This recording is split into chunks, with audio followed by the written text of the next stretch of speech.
I'm Gyu Tae Bae, a software engineer at NAVER. Today's topic is taming the BPF LRU. Cilium uses BPF LRU maps. However, the LRU logic has a limitation. It can evict active net entries that led to TCP resets in Kubernetes clusters. Today, I'd like to share practical experience, how I analyzed the problem, found the solution, and verify the outcome. Before we get into the details, here is what I want you to get from today's session. First, diagnose. I show how to trace TCP resets to the exact code path using TCP dump and PWRU. Second, understand the fix. An LRU eviction recovery algorithm. If you use the kernel's BPF LRU and see a similar issue, you can apply this pattern. Finally, go beyond the fix. Enhancement with the kubectl plugin. For several cases, algorithm cannot be the answer. Therefore, I developed the kubectl plugin, and I hope it can help your further approach. After my KubeCon Europe talk last year, I started to see TCP resets in production to improve network performance and maintenance efficiency. I adopted full eBPF with the kubeproxy replacement. After this adoption, due to TCP reset, the cases of network failures continue to increase. It became a serious issue. So I launched the focused root cause investigation. Here is a summary of symptoms. First, I saw an increase in the error count for applications running in the cluster. Second, the issue only occurred in path to external outbound traffic. Third, for affected node, there was 10% failure in outgoing requests. I started my analysis with TCP dump. This dump was captured from the native device called ETH0. In particular, the place where the path was failing. In the capture, the client uses port 3303A.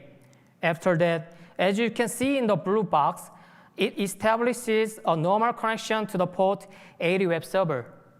And it's not just a handshake, but also they exchange data successfully. Then suddenly, the source port gets netted as 46002 in the red box. From the server's TCP stack, this is an unexpected packet. Therefore, it responds with a reset, which is standard TCP behavior. You can also see this with a Wireshark query. Since the port changes, you cannot see the problem in a single stream. Instead, I had to use the sequence number to confirm that NAT was wrong. So now, we have confirmed an incorrect SNAT is causing the communication failure. The question is, how can you find out where this incorrect SNAT is happening? My recommendation is to use PWRU. PWRU uses kprops. It allows you to apply filters, much like TCP dump. In addition, you can check how the packet passes in the exact code stack. This means when a problem occurs, you don't need to add debug message, rebuild, or restart Cilium. Also, you don't need to reboot the node. You can dramatically narrow down the scope in reproduction. These are the options that I like to use. First, filter trace TC. You can check the code stack of the Cilium data path. That is, the injected eBPF code can be inspected in code stack. Also, by using filter track BPF helpers, you can identify which eBPF code is calling the BPF helpers. For the case of BPF helpers, it's used in packet manipulation.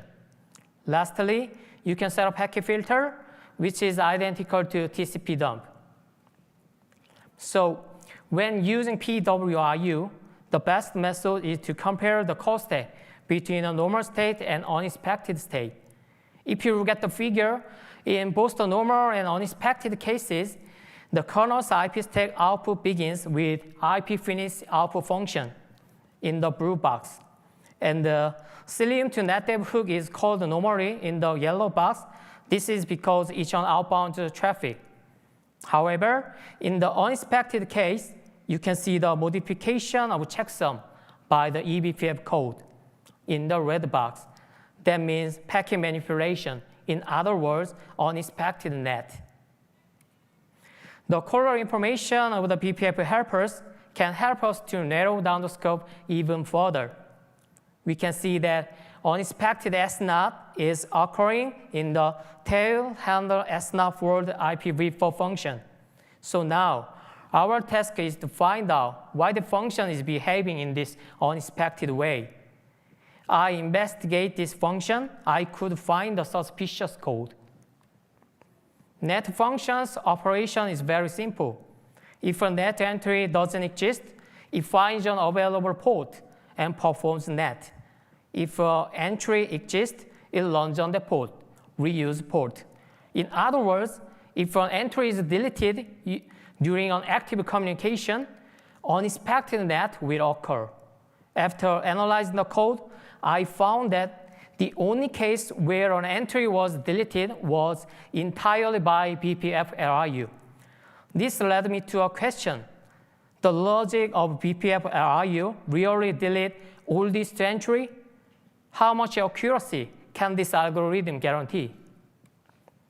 I analyzed the kernel's BPF LRU logic. The basic concept of this LRU is that it only calculates a rough approximation in order to achieve performance. This is because if LRU tried to delete only the oldest entry, it would consume a significant amount of CPU cycles. In the worst case scenario, just accessed entry can be deleted. And when that happens, uninspected SNAT occurs. So how can we solve this problem? First, we can raise the size of the LRU maps. This makes LRU eviction happen less frequently. This is a good method. But if an eviction does occur, this problem can happen again. Second, if possible, we can restore the evicted entry using the reverse entry information. This diagram shows how this works. The key idea is symmetry. The original entry and the reverse entry hold symmetrical information for each other. So even if original entry is evicted, we can completely rebuild it using the reverse entry. Importantly, this operation happens within the existing reverse net function, so there is almost no CPU overhead. Okay, then, what is the actual effectiveness of this algorithm?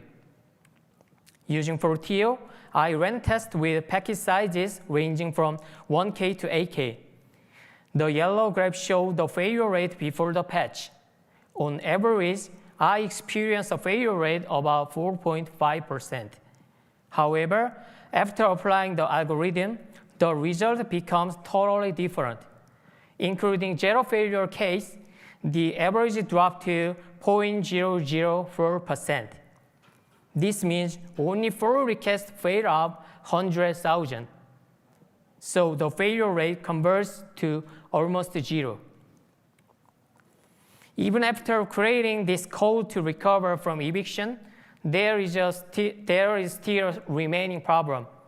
The issue is that Cilium uses several different maps, and while we can recover a SNAT entry this way, other maps difficult to restore, such as contract map. So what should we do? I created a tool to investigate the impact on other maps. Using this tool, we can identify the nodes where eviction is in progress. And if there are many of these nodes, and they are also experiencing TCP resets, I recommend increasing the map size itself using the dynamic size ratio option. It was not an easy journey, but with countless trials, I completely got free from TCP reset issue. None of this has been achieved by me alone. I'd like to give a big thanks to Cilium community. Especially, my deep gratitude once again to Sugang, Julian, Maxime, Joe, Daniel, and Bill for their close support. I truly hope this session has been helpful, even in a small way, as you work to advance and stably operate the LRU. Thank you for listening.